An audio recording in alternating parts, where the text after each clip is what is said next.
Hi everyone. So in this PowerPoint, we're going to talk about natural gas for AP Environmental Science. We're going to focus here on natural gas. That is in two different learning objectives. We're looking at field types and their uses, where we're looking at this learning objective right here. And then we'll hit portions of these learning objectives of talking about fossil fuels and how they generate power and the effects that fossil fuels have on the environment.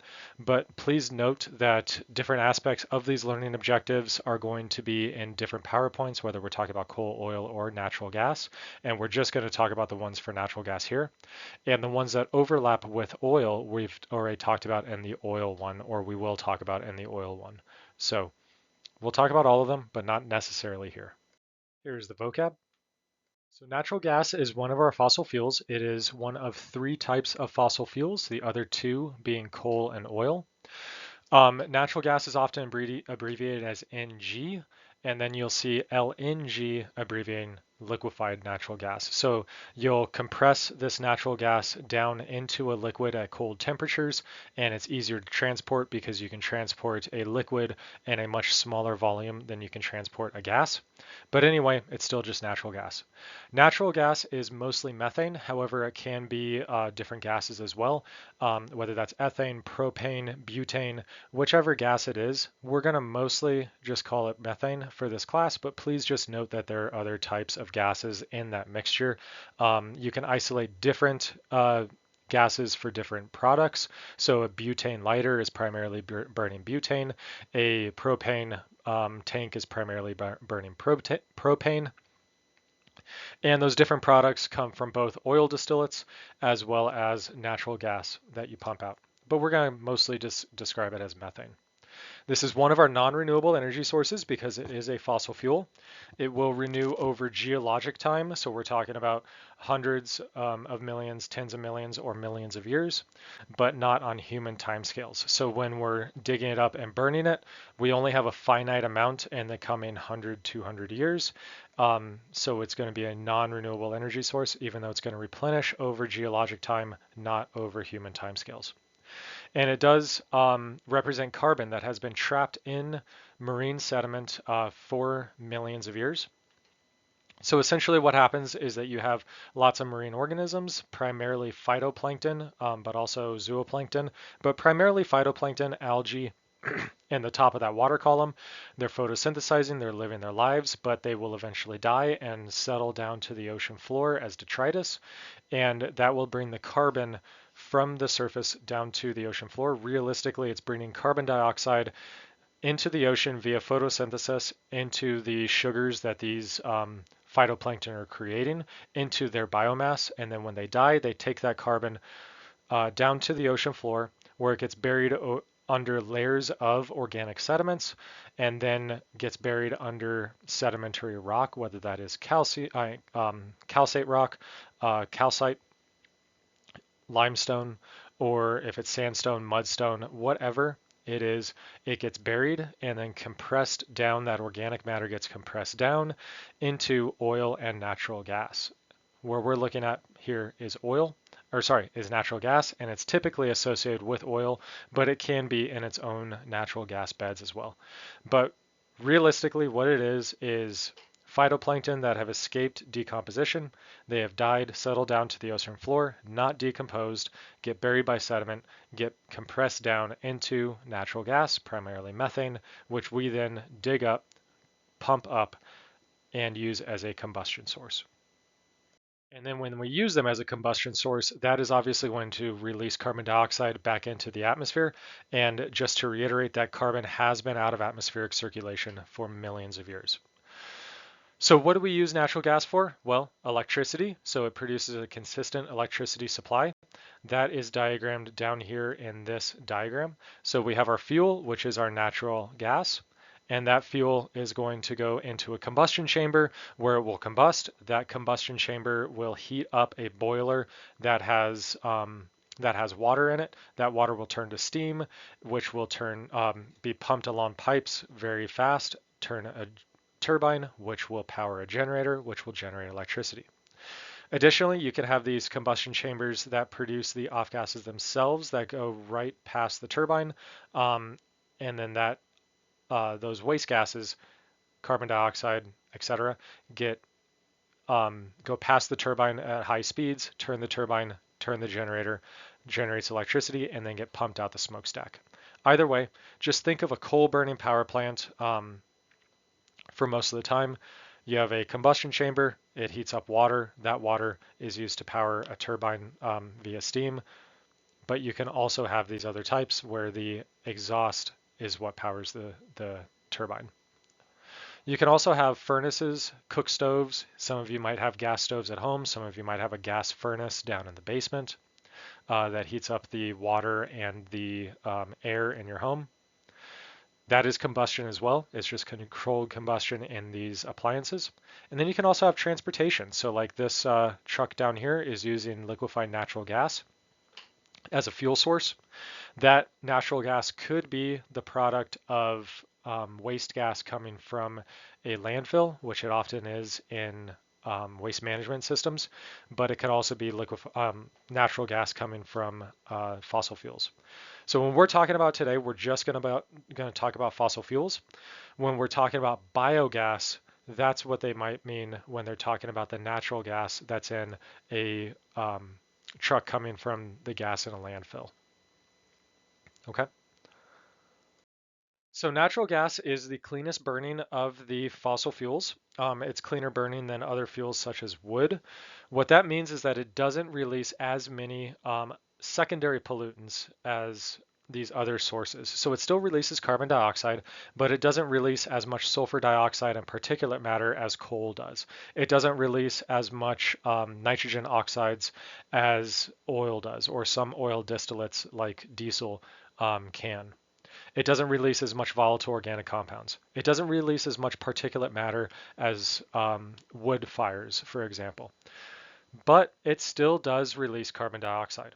So there's no way of getting around it. Whenever you combust anything, if you're doing combustion, you are going to release carbon dioxide as a waste product. But because we're just burning methane, if it is pure methane that we're burning, we're not going to be burning off any of these secondary pollutants. We're not going to have any sulfur dioxide going into the atmosphere because there's no sulfur in this equation down here. But we're still releasing carbon dioxide that can be less, such as 50% less CO2 than a coal burning power plant, but it still is releasing carbon dioxide. This methane that has been locked underground for tens of millions of years, hundreds of millions of years, however long it has been, it is at least millions of years old, has been sequestering this carbon atom underground in the rock for millions of years. Now that carbon atom is in the atmosphere, bound to two oxygen atoms, and it's in the form of carbon dioxide, which is a greenhouse gas. And that contributes to global climate change. So how do we get natural gas? There's a few ways. One of those is that natural gas is a byproduct or a distillate of crude oil or petroleum. So when you distill crude oil, one of the first distillates that you can get off are the various forms of natural gas, specifically methane, but also butane, propane, etc. And you can just get them as a distillate off of crude oil. We'll talk about crude oil distillation, the whole process, in the oil or petroleum lecture. You can get them from traditional gas wells. So in the diagram that we have up in the top right, we have the ground surface where these wells are at. So the ground surface is right here. And then we have a capping layer of rock, an impermeable layer of rock, which they're calling the seal in this diagram. And that is sealing the natural gas and the oil underneath. So we have the sandstone that's underneath that is very porous, that these materials can move around in, and because they have a lighter density, especially the natural gas, it wants to get to the top, and it essentially seeps from this gas-rich shale through this rock up into the higher points until it reaches the ceiling, and then it gets trapped. So these pockets of natural gas can be not associated with oil fields. So in this case, on this well, you're drilling down and you're just getting natural gas and there's no oil nearby. Over on the right side, if you were to drill down for this pocket of natural gas, that would be one that's associated with an oil well as well. So they can be either associated with oil or not associated with oil, just depending on the local geology. They can also be associated with coal, any of the fossil fuels, because these different hydrocarbons are going to all be made in these fossil fuel beds, and the natural gas is going to seep out of the liquid or solid materials and then try to rise to the surface until it gets capped by one of the impermeable layers of rock. If it doesn't get capped by an impermeable layer of rock, it can just seep up through the ground surface into the atmosphere, and then we wouldn't be able to dig down for it.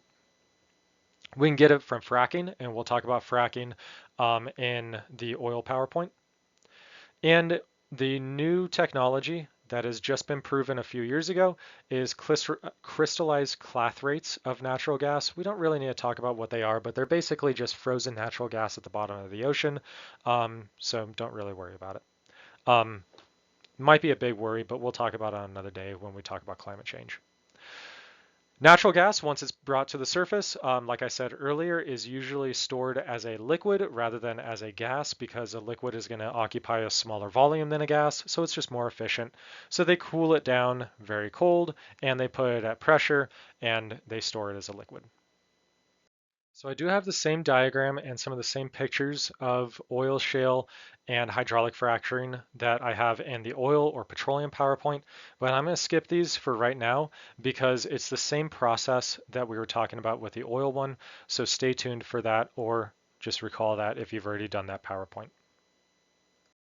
So where do we have lots of natural gas? Well, the US, Venezuela, Russia, Saudi Arabia, Iran, Iraq. Those are some of our big gas producing countries. That shouldn't be surprising because they're some of the biggest oil producing countries, and those are usually associated with each other. Some countries that don't have as large a proven reserves, meaning that we proved how much natural gas is underground, are extracting a lot of natural gas anyway. So countries like Brazil, Argentina, Australia that don't have as high of reserves as countries like the United States and Russia do are still extracting a lot of natural gas. They're just extracting what they have. Okay.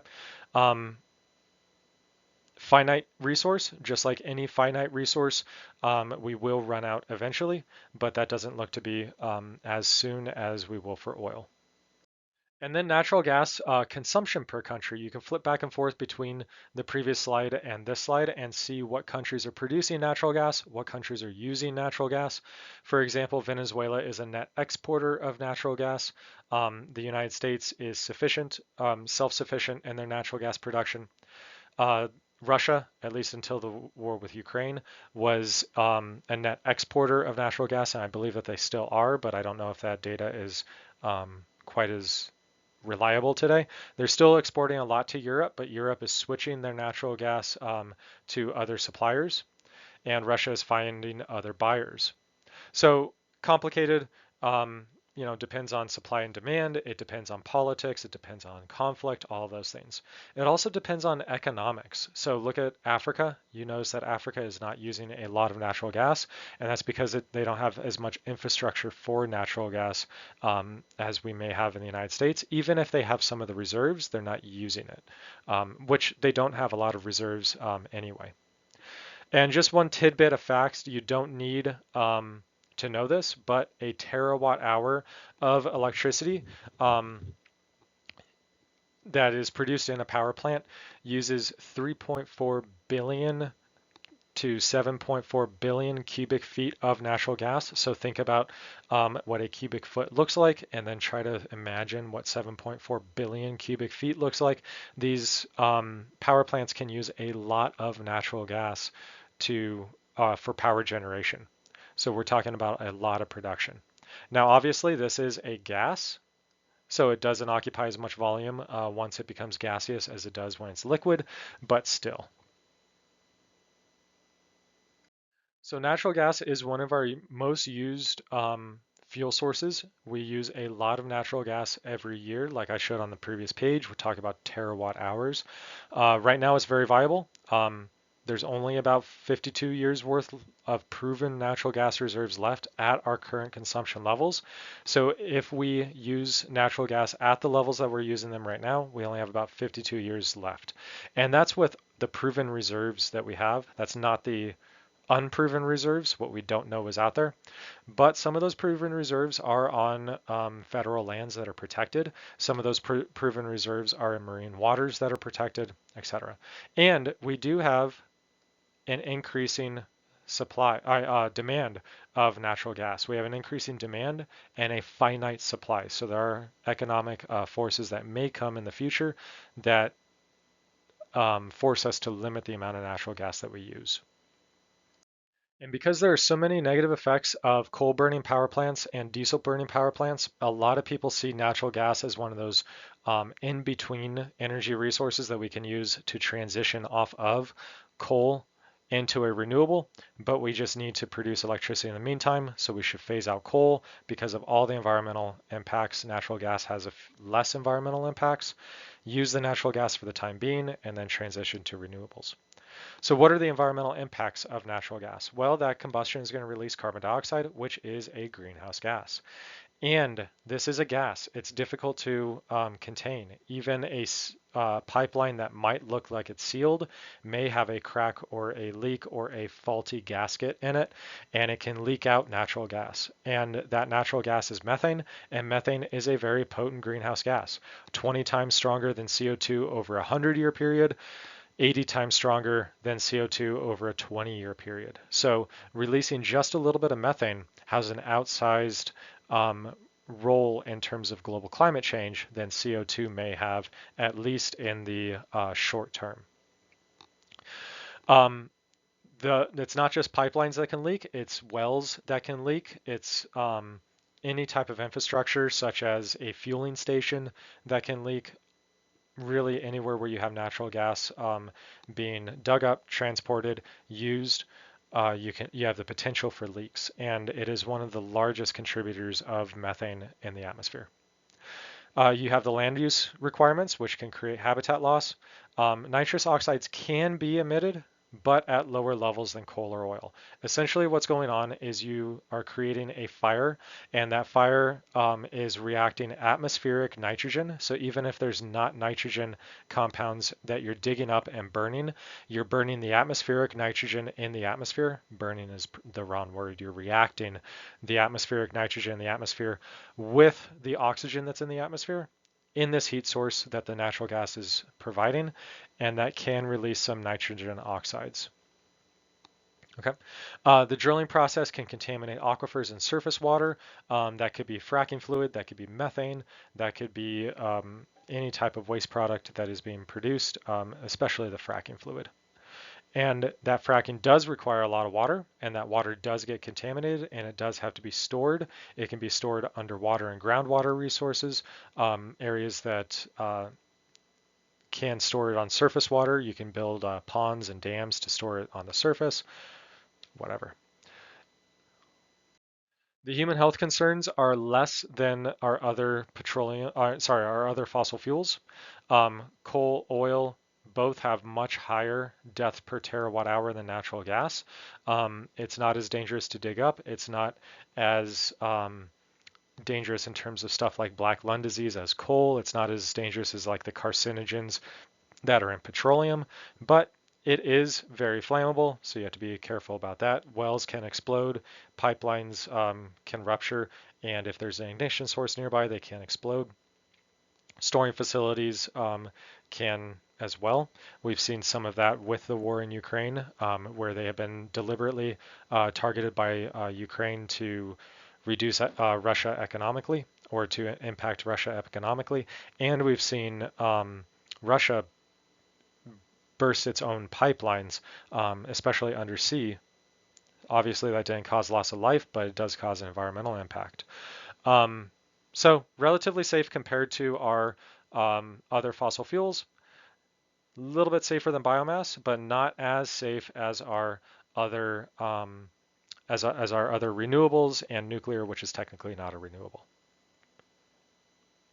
All right, so back to the learning objectives. We talked about how natural gas is the cleanest of the fossil fuels, and that it's mostly methane. It can also include other gases as well as such as butane and propane, but mostly methane. Just think methane when you think natural gas. But in the real world, you know that there is propane for outdoor grills, etc. Um, we talked about how it does release carbon dioxide when it's combusted. We talked about some other environmental impacts, such as the fact that it is methane, and that's a greenhouse gas in and of itself. And if it escapes into the atmosphere, it exacerbates global climate change and global warming. We talked about how it produces energy. So same thing as a coal burning power plant. Just think a standard coal burning power plant is the easiest way to think about it, especially for the AP test here. We don't need to get into all of the variations and complexities. And we talked about extraction methods.